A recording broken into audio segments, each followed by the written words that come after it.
the franchise we got. We got The Strangers, which is a pretty decent, solid home invasion horror movie. It's not for me, it's not my favorite, but other people like it. We have Prey at Night, which is a fun movie. I have a good time with that one. It's my favorite of the franchise. Then we have The Strangers Chapter 1, which is just a remake of the original Strangers, just done a lot worse. And now we have The Strangers Chapter 2, which is basically a cat and mouse horror movie with flashbacks. And we are getting A Strangers Chapter 3. I don't know when we're getting it, but we are getting it.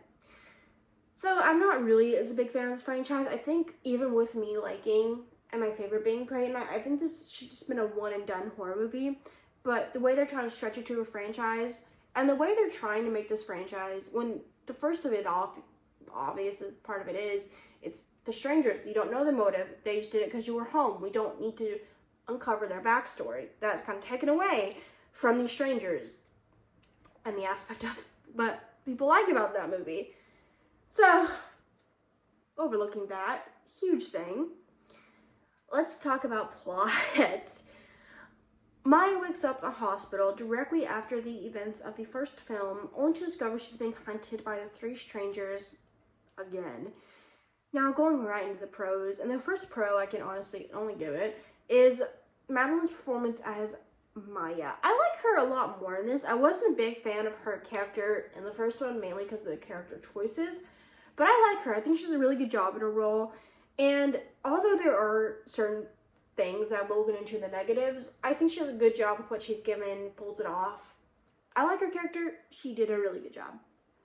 And I do think there is a little girl in the flashback that we follow quite a bit. I think she also does a good job. I think she's a very creepy little girl. I think she sells it. Good job on her. And going right into the midst. Non-existent. And onto the negatives. The logic in this one. And I know horror movies don't have logic. You don't know how you react. But what I'm talking about more is there's one scene that I can think of in particular where she is hiding. She's here, she ends up here, stranger's here. My question is, how did she get there? Obviously, the person knew where she was. How did she get across that without being noticed? You would not have had enough time. There was no room connecting. And when I saw that scene, I was like, how do you even make that possible? This character also does make some decisions, but not as dumb decisions in the first one. But there's one decision she made that is just so cliche, and the way that if she did make that decision, this movie would have been cut shorter, but I think they keep that in to have like a longer chase sequence, which is a majority of what this movie really is. Wow, there's just so many things. I'm like, that is big. Okay, great choice. And how she gets it back, I would complain about, but I guess it kind of makes sense. But even then, how did you know she would need it? And there's logic there. I also think the way that she gets injured throughout, especially involving an animal, how do you even, especially with a show, like how do you even walk on that? Okay, how do you even survive that long? And she's running on after that, which is somehow possible. And there is off-screen kills this time around. So that's very annoying, and especially if you're just gonna be a movie where it's just been chase sequences and cat and mouse, show the kills. Like, don't do all screen kills like that.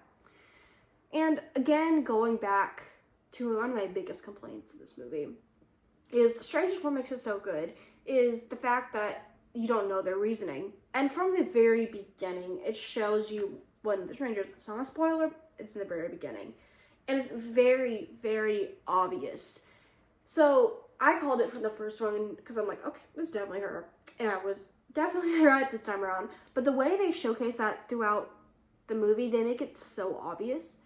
And I wish they would not. I don't like the flashback part of the movie, but I can't see it without it. It's just a weird mixture of feelings.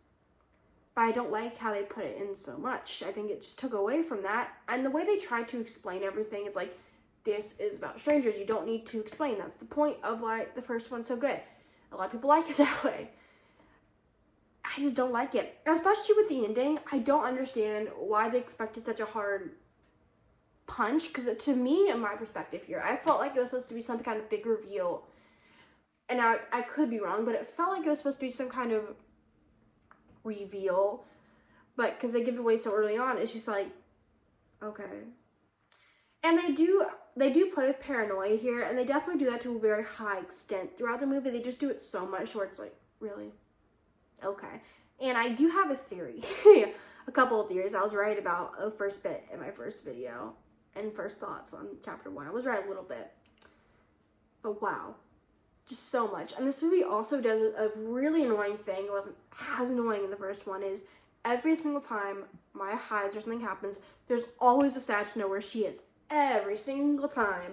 And this goes back to one more decision involving stuff behind it. It was like, come on, like it was just so much.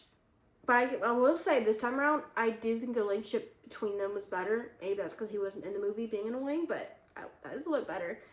So overall, this movie was just filled with a bunch of negatives put together. And when you put all those negative annoyingness put together, a bunch of running sequences, logic issues, and the character decisions, it's just, and you add that, it's just a lot. But I think Madeline definitely shines even with all of those problems. Let's go talk about some spoilers. And I didn't want to say this, but I think it's pretty obvious. The diner girl was very obvious from the beginning that she was one of them. But the way they tried to plot it in the beginning of showing her as younger, which I think that could have maybe been effective if they showed that at the end when they reveal her face. Also, this goes back to, why did Maya not reveal the faces whenever she took her down? Like, she had her cold. She could have taken it off. There's another little annoyance there. But the way that was so obvious, and throughout they show that it was the diner girl. And in the end, it felt like it was supposed to be a big reveal or punch. And I was actually getting interested in the movie when they did that when they did the ending. And then they just ended it. And that's when I was getting interested in the movie. So that was disappointing. And just the way they do it, we get answers about who is Tamara, which, as I suspected in the first video, I said it's probably what should be the first victim, and they're trying to hunt them to hunt her down. Now, we find out, yes, Tamara is the first victim. Now, is Tamara dead is the question. I still think that the theory where they're going to go with is I still think they're looking for Tamara. I don't know if Tamara survived or didn't, because in the instant, when the sheriff does say why he didn't report it, well, I don't know if she survived or not. We see crying, but we don't see her die. We don't know. Now, I could be wrong, and she could be dead, because they show a lot of off-screen kills as well. But we didn't even know who Tamara was, even though I was right on at least one half of that. I was right on the Diner Girl. There's just so much in this movie that's so obvious. Now, Maya obviously was going to survive with it being with there being a third movie. There's just so much that is very obvious, and I think there's so little story, and when you add all those little things, it just does not make a lot. So overall, now to pile on, so you see her get out of the little elevator that she was in, and then you see her running, and then you see her phone on there, like, because she forgot it. And that is a cliche. You forget your phone or something to call for help. And I think they knew what they were doing with that. They were going for that chase sequence. And how she just ran and ran, that was just really annoying. That could have been fixed in some kind of form. If her phone died and she couldn't call, would have been better. And the way that the nurse just took her phone, like, how'd you know she wasn't going back to the hospital or police station to get it? Like, you knew she was coming to your house and you took it and you gave it to her. And how's that phone not dead? That was just, like, the biggest thing I thought when watching it.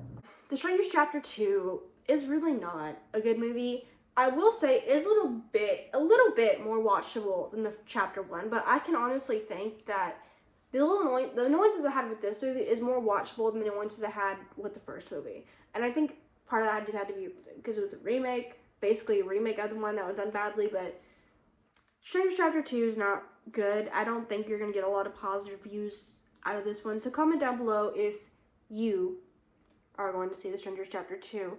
And if you also think that The Strangers should have been a one-and-done movie, or if you think it should have been a franchise, comment down below. And I'll see you guys soon, because we have spooky season starting soon. One more video, and then October.